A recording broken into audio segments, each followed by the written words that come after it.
बोले पंच परमेष्ठी भगवान की जय। अनंतानंद परमेष्ठी भगवान की जय। बोले पार्श्वनाथ भगवान की जय। शांतिनाथ भगवान की जय। शेषनाग महावीर भगवान की जय। गोमटेश्वर बाहुबली भगवान की जय। 24 तीर्थंकर भगवंतों की जय। जय श्री कुमकुम गुरुदेव की जय। जय श्री समंत भज्जी स्वामी की जय। जय गुरुदेव श्री देवानंद जी महाराज जी की जय। हम गुरुदेव श्री जयगिरि जी महाराज जी की जय। समस्त आचार्यों की जय। तुम नौ महाराजों की जय।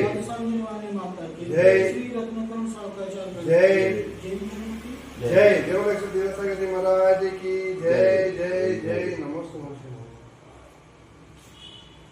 शिक्षा व्रत के संबंध में चर्चा चल रही थी हाँ बाजी। और शिक्षा व्रत के अंतर्गत हमने देशावकाशिक सामाजिक पूर्वाभास और वैयाव्रत शिक्षा व्रत को सामयिक के संबंध में चर्चा चल रही थी और योग्य स्थान अपन ने क्षेत्र संबंधी चर्चा की और समय काल की मर्यादा किस प्रकार से की जाए वो अपन ने जाना हाँ?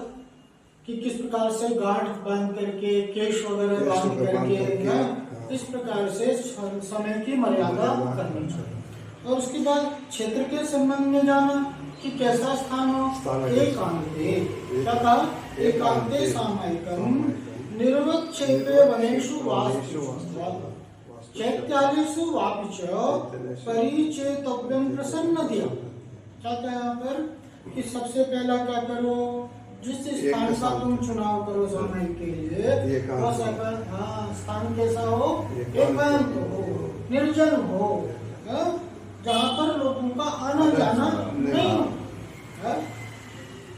अभी क्या होता है हम साधु लोग के लिए संतों के लिए इसको वास बनाते हैं यहाँ पर त्यागी निवास यहाँ पर संत वास करेंगे लेकिन फिर क्या होता है कि वहां पर ही क्या होता है कि शादी ब्याह आदि की कार्यक्रम हो रहे हैं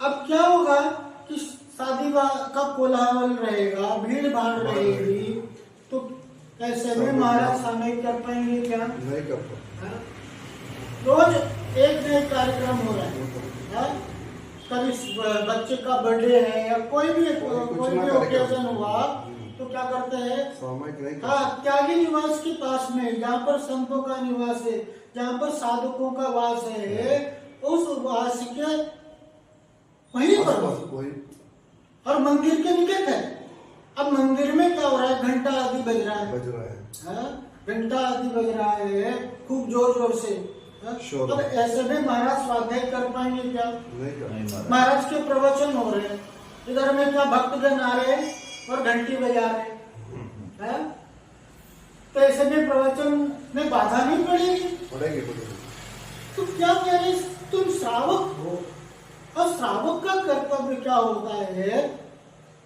कि जो साधर्मी है उनको किसी प्रकार से प्रतिकूलता नहीं जो साधक की साधना में सहायक है वो कौन है श्रावक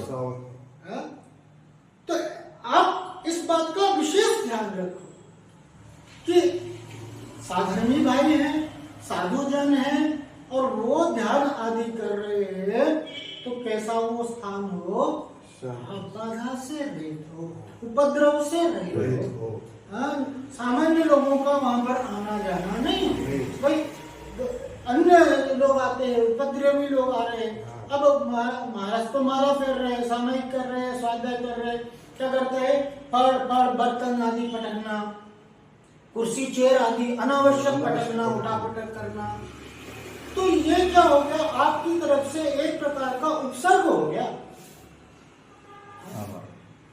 आचार्य यहाँ पर कह रहे हैं कि तुम सामयिक पर जब भी बैठो तुम ध्यान के लिए जब भी बैठो तो ऐसा स्थान हो जहाँ पर भीड़ भाड़ नहीं हो लोगों का आना जाना नहीं हो एकांत हो बाद में भीड़ लग जाए तो उसका अपन कुछ कर नहीं सकते उस समय तो आपको ध्यान मुद्रा में सामयिक में बैठे रहना यहाँ पर एकांत में सामयिक हो और क्या कर रहे हैं निर्वक्षेपे उपद्रव से रहित वनों में भवनों में जो कैसा है निर्जन है जो किसी के द्वारा छोड़ा गया ऐसा एकांत स्थान में गहनेशो और चैत्यालयों में, मंदिर में, हाँ, तो मंदिर में भी क्या है कि भैया जहाँ पर जिन बिंब हो, प्रभु के सामने क्या करो, ध्यान करो। अब वहां पर ध्यान कब होगा, अगर वहां पर है स्त्री आदि होंगे, वहां पर स्त्री आदि होंगे और उनका सामने आना जाना, और क्या हो रहा है कि उधर ध्यान भटकेगा जहां पर रूप श्रृंगार आदि की है सो प्रदर्शन हो रही है। तो चैत्यालय क्या है, वो चैत्यालय धर्म का स्थान है, वहां पर प्रदर्शन नहीं, वहां पर सांसारिक बातें हो रही है। तो चैत्यालय को चैत्यालय जैसा रहने दो, मंदिर को कैसा रहने दो, मंदिर रहने दो। तो ऐसे चैत्यालय में, मतलब ऐसे मंदिर में, वहां पर जो ध्यान के लिए, सामायिक के लिए अनुकूल हो। पहले समय में क्या होता था कि भैया मंदिर में जाकर के लोग ध्यान करते थे। जो त्यागी वगैरह होते थे, जिनको थोड़ी इच्छा रहती कि भैया हम 2-1 दिन साधना करेंगे, तो वो ऐसे स्थान होते थे, मतलब मंदिर के पास में या ऐसा, तो वहाँ पर कमरे वगैरह बने रहते थे। आप जाओ 1-2 दिन, जितना दिन वहाँ पर रहो और आराम से अपनी साधना करो। अब धर्मशाला वगैरह है, तो ये सब किसके लिए है, श्रावकों के लिए। आज क्या हो रहा है, चाबी आदि मिलना बड़ा दुर्लभ हो गया। कोई धर्मी भाई आया और ऐसे मंदिर दर्शन करना चाहता है, तो क्या है, हमारा तो टाइम है, हमारा तो टाइम है और चाबी उसके पास में है। अब उसका मूड होगा तो खोलेगा, नहीं तो नहीं। ये ऐसा यहाँ पर कह रहे हैं भैया कि सामायिक हो तो चैत्यालय हो, तो हमारे लिए क्या हो रहा है भैया, धर्म में के लिए सहायता देना। अगर आप किसी के लिए अंतराय डालेंगे, किसी के लिए आपके माध्यम से आप किसी को जिन बिंब के दर्शन आदि से, हाँ, आप रोक नहीं सकते। कोई आकर के मंदिर की है सो, हाँ, मंदिर में दर्शन करना चाहता है, मंदिर में ध्यान करना चाहता है, तो अगर आप रोकते हो, भैया हमारा मंदिर है या हमारा अधिकार है, तो आप अंतराय करने का बंद कर रहे हो, दर्शनावरणी करने का बंद होता है इससे। तो यहाँ पर इस प्रकार से अपन ने स्थान क्षेत्र के संबंध में जाना, और आज आचार्य भाव संबंधी चर्चा कर रहे हैं कि सामायिक के लिए किस प्रकार के भाव होना चाहिए। गाथा नंबर 100 नंबर आप उच्चारण करेंगे। वैपार वैमनस्यात् विनिवृत्त्या मंतरात्म विनिवृत्त्या सामायिकं वदनीया उपवासे चैक भुक्तेवा वैपार वैमनस्यात् विनिवृत्त्या मंतरात्म विनिवृत्त्या सामायिकं वदनीयात् उपवासे चैक भुक्तेवा क्या कह रहे हैं, वैपार वैमनस्यात्। व्यापार अर्थात क्या, धंधा करते, रुपया पैसा आदि से संबंध, यहाँ उस व्यापार की चर्चा नहीं है। व्यापार अर्थात मन वचन काय की प्रवृत्ति। योग किसे कहते हैं, मन वचन काय को योग कहते हैं। 3 योग होते हैं ना, मनोयोग, वचन योग और काय। तो ये 3 योगों के क्या कह रहे हैं, व्यापार वैमनस्यात्, यानी व्यापार मन वचन काय की वृत्ति प्रवृत्ति, और क्या कह रहे हैं कि वैमनस्य, 2 शब्द है, व्यापार और वैमनस्य। व्यापार अर्थात मन वचन काय की प्रवृत्ति, उसको क्या करना, उसको रोकना, क्या कर रहे हैं, रोकना। और क्या कर रहे हैं कि वैमनस्यात् अर्थात मनोवृत्ति, जो मन में जो व्यग्रता है, जो मन में जो कलुषता है, जो मन में क्रोध मान माया लोभ आदि राग द्वेष आदि जो विचार चल रहे हैं, ऐसी क्या मन की वृत्ति निवृत्ति का।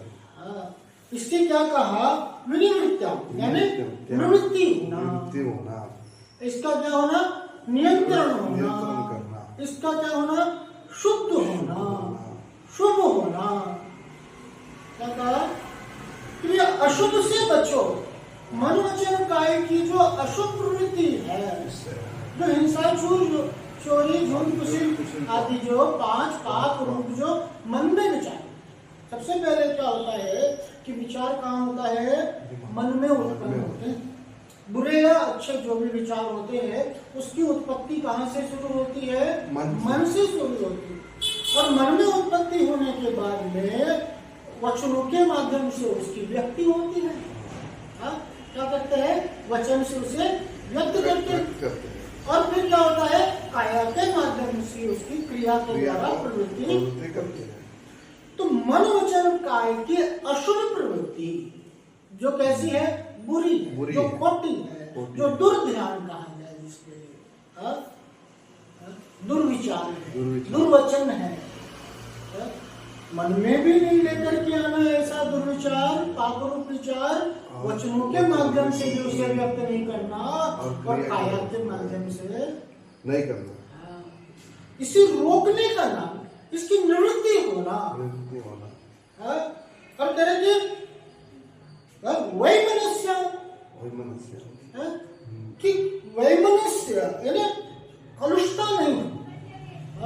क्रोध होता ना सबसे जो बुरा है वो क्या है, क्रोध है हमारा। और क्रोध का जो विकृत रूप है उसको क्या कहते हैं, वैर, दुश्मनी जिसे कहते हैं ना, वैर। क्रोध जब है ना अपना विकृत रूप, जैसे जिस कहते हैं ना सड़ी हुई चीज होती है ना, वो चीज सड़ जाए तो उसका क्या रूप हो जाता है, उसको क्या, उसका विभत्स रूप हो जाता है। उससे पूरा उसका कोई रूप नहीं हो सकता। कोई चीज है शुरुआत में जब उसका उत्पत्ति होती है, फ्रेश जब वो रहता है, और वो जब सड़ जाए, तो फल आदि सड़ जाए, जो अचार मुरब्बा आदि कैसे सड़ जाती है, तो वो क्या होता है, बास आने लगता है। उसी प्रकार से क्रोध, तो क्या हुआ, सामान्य रूप से आपको क्रोध आता है। और क्रोध का कारण क्या होता है, ईर्ष्या आदि जो है, प्रतिद्वंदता आदि है, या आपकी इच्छा की पूर्ति नहीं होना, आपके अनुकूल नहीं होना, आपके अनुसार नहीं होना। इसके कारण स्वरूप क्या होता है, मन में क्रोध आता है। अब क्रोध आया तो क्या किया कि उस समय तो कुछ कर नहीं पाया, या कर भी पाया तो बड़े छोटे स्तर पर मन में, लेकिन धार लिया, छोड़ना नहीं। तो यहाँ पर अच्छा वैमनस्य, जो दुश्मनी का भाव है, जो वैमनस्य का भाव है, जो कलुषता का भाव है, ये बैर को, ये विरोध को, इसको त्यागो, त्याग, इससे निवृत्ति होगी। अब इन बातों से निवृत्ति होगी, इनका अभाव होगा। तो क्या कर रहे हैं, अंतरात्म विनिवृत्त्या, फिर क्या करे, मन के सूक्ष्म विकल्पों की निवृत्ति। अब क्या हुआ कि मन में जो है ना सूक्ष्म, एक होता है स्थूल जो सामान्य रूप से नहीं, और एक होता है सूक्ष्म। तो उसमें क्या होता है, संकल्प और विकल्प चलते हैं, संकल्प और विकल्प। क्या मैं ऐसा करूंगा, ये क्या हुआ अंदर, मैं ऐसा करूंगा, मैं ऐसा कर देता है। ये जो संकल्प विकल्प चल रहे हैं, अंदर में जो उथल पुथल चल रही है, तो कह रहे हैं कि इन सब का निवृत्ति को क्या कर रहे हैं, अंतरात्म विनिवृत्त्या, अंतस की जो है ना, अंतस की जो विकल्प है, अंतर में जो संकल्प विकल्प चल रहे हैं, उसकी कह रहे उसकी निवृत्ति हो, है ना। मनोवचन काय के अशुभ प्रवृत्ति को रोक करके और कलुषता को दूर करके, और क्या कहा कि भाई अंतर में जो संकल्प विकल्प चल रहे हैं उसका अभाव करके क्या करें, उपवास के दिन वा अथवा एक भुक्तेवा क्या करें, एक आसन के दिन, या तो आपका क्या हो उपवास हो गए। अष्टमी चतुर्दशी आदि के जो प्रसंग होते हैं वहां पर क्या आदमी उपवास, वो उपवास का दिन हो आपका। और फिर दूसरा क्या कहा कि भाई एकादशी, जिस दिन आपने एकादशी, इन्हीं अष्टमी चतुर्दशी आदि के दिन में शक्ति अनुसार आप एकासन भी कर सकते हैं और उपवास भी करते हैं लोग। तो ऐसे उपवास और एकासन आदि के दिन क्या करें। और अन्य समय भी सामयिकम बदनियात, सामयिक को बढ़ाना चाहिए। उपवास किस लिए किया, भोजन का त्याग किस लिए किया? क्या आज मैं भोजन नहीं करूँ तो भाई खाने पीने का त्याग किया क्या, रोटी सब्जी आदि का त्याग किया क्या? रोटी सब्जी का त्याग करने का, चारों प्रकार के आहार को मैं ग्रहण नहीं करूंगा, ये किस लिए ऐसा संकल्प लिया, उपवास को धारण क्यों किया? कि मैं इस विकल्प से छूटूं। क्या कहा, निवृत्ति का नाम धर्म है। मेरी क्या हो, निवृत्ति हो। और ये जो मेरे अंदर में जो भोजन आदि का विकल्प चल रहा था, अब क्या होता है, सुबह से कैसा विकल्प होता, आज क्या बनाना है। सबसे पहला तो उठते ही क्या हो जाता है, आज क्या बनाना है? अब बनाना है तो उसके लिए फिर जुगाड़ करेंगे, ये सामान वामान लेकर के आएंगे, उस समय से विकल्प चालू हो जाता है। अब चालू हो गया तो बन गया, तब खाने का विकल्प है। तो आज को क्या है, मेरा उपवास है। आज क्या हो गया, कोई विकल्प ही नहीं। अब मैंने विकल्प से छूटा, तब मैं क्या करूंगा, अब आत्मा का उपवास अर्थात आत्मा में वास करने का नाम क्या है, उपवास है। और आत्मा में वास, आत्मा का ध्यान सामायिक तभी होगा जब आप विकल्प से छूटे। ये भोजन आदि भी क्या थे, ये विकल्प थे। और आज क्या किया, अष्टमी चतुर्दशी आदि का विशेष दिन है, तो आज में तो उपवास है। आज मैंने उन विकल्पों का त्याग कर दिया, और आज मैं क्या करूंगा, तो क्या कह रहे हैं कि सामायिक मद दिया, सामायिक की वृद्धि करते। रोज तो क्या करते थे कि 2 टाइम, 1 टाइम, 3 टाइम सामायिक करते थे। अब क्या करेंगे, आज तो पूरा दिन मेरे लिए क्या है, प्रभु की आराधना, प्रभु की भक्ति के लिए ध्यान की। अब सामायिक का मतलब ये मत समझ लेना कि दिन भर माला फेरते रहेंगे। दिन भर क्या होगा, आप फेर नहीं सकते, लेकिन क्या होगा, आज मैं शुभ में लगा, आज मैं स्वाध्याय करूंगा, आज मैं भगवान की आराधना करूंगा, आज मैं भगवान की भक्ति करूंगा। आज एक विधान कर लेते हैं, ऐसे। उसके बाद स्वाध्याय है, उसके बाद जाप है, ऐसे हम शुभ में प्रवृत्ति करेंगे। ये उपवास आदि क्या किस लिए, कि मेरी प्रवृत्ति कैसी हो, शुभ रूप हो, और शुभ में लगा रहेगा तो शुद्धता की ओर अग्रसर हो जाएगी। इसलिए कहा कि सत्य अनुसार क्या कहा, एक मुक्ति, एकासन।